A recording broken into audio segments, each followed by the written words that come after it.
Drive করার অভিজ্ঞতা নাই, আপনি কেন স্টিয়ারিংটা ধরলেন? অন্তর্বর্তীকালীন সরকারে যারা ছিলেন তাদেরকেই বলছি, আপনারা এই দেশটাকে 18 মাস 19 মাস যেটাই বলি যে আওলা জওলা লাগাই গেছেন, একদম ল্যাঙ্গুয়েজে বললাম, পরবর্তী গভর্নমেন্টের সময় বা তারপরেও যারা আসবে তাদের জন্য অনেক টাফ হয়ে যাবে। বিকজ দিন শেষে আমরা দেশটাকে সুন্দর চাই। আপনি ড্রাইভ করার অভিজ্ঞতা নাই, আপনি কেন স্টিয়ারিংটা ধরলেন? আপনার এই স্টিয়ারিং ধরাটা আপনি মনে করতেছেন যে আমি গাড়ির মালিক, আমি নিজেই গাড়ি ড্রাইভ করব। কিন্তু ভাই, আপনার তো গাড়ি ড্রাইভিং করার আপনার লাইসেন্স আছে, তাই বলে কি আপনি স্টিয়ারিংটা ধরবেন? আমারও লাইসেন্স আছে, আমার কেন ড্রাইভার নিয়ে চলি? আমি স্টিয়ারিংটা জানি যে আমার জন্য না ওইটা। 200-র বেশি সার্ভিস ও ফিচারে লেনদেনের সব বিকাশ অ্যাপে সম্ভব।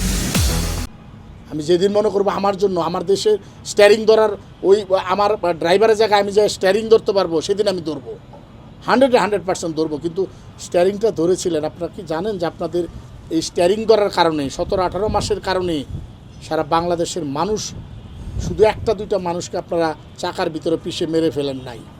মেরে ফেলাটা আমি অন্য সেন্সে বলতেছি। আপনি মেরে ফেলা মানে যে গুলি করে মেরে ফেললো সেটা না। একটি সিদ্দিকুর রহমানকে মেরে ফেলার চেষ্টা করেছিলেন, জেলে রেখে মেরে ফেলবে। সিদ্দিকুর রহমানের মনুষ্যত্ববোধ মেরে ফেলো, সিদ্দিককে নিয়ে আসো। আমি সিদ্দিকুর রহমান সৃজনশীল, আমাকে মারতে পারেন নাই।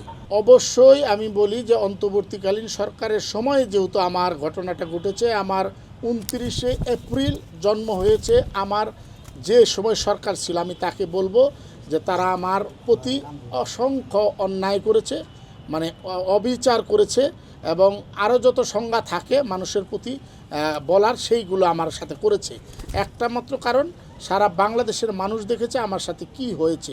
সেটা কখনো না, আমি যদি অপরাধী হয়ে থাকি, আমি মামলার আসামি ছিলাম বা আমি মামলার আসামি হব, তারপর আমি ঘুরে বেড়াবো, সেটা কিন্তু নয়। আমি বারবার বলেছি, আমরা শিল্পী মানুষ, যদি মামলার আসামি হই, ফোন করে যদি বলে সিদ্দিক ভাই আপনার নামে মামলা আছে, আমরা অ্যারেস্ট করবো, ভাই আসতে হবে না বললেন, আমরাই থানায় যাব। থানায় গিয়ে আমি হ্যান্ডকাপ পরবো যে আমি অপরাধ করেছি, অতএব আমি হ্যান্ডকাপ পরতে এগ্রি আছি। এই জায়গাটা কেন বললাম জানেন? এই মন মানসিকতাটাও সারা বাংলাদেশের মানুষের ভিতরে জাগ্রত করতে হবে। কারণ যদি তাই করি, তাহলে আমার মনুষ্যত্ববোধের জায়গা থেকে আমি অনেক পরিষ্কার থাকবো, আল্লাহর জায়গা থেকে আমি পরিষ্কার থাকবো। আমি কোনো অন্যায়ের সাথে কখনো জড়িত ছিলাম না, কখনো আমি প্রশ্রয় দেইনি, আগামীতেও দেব না ইনশাল্লাহ।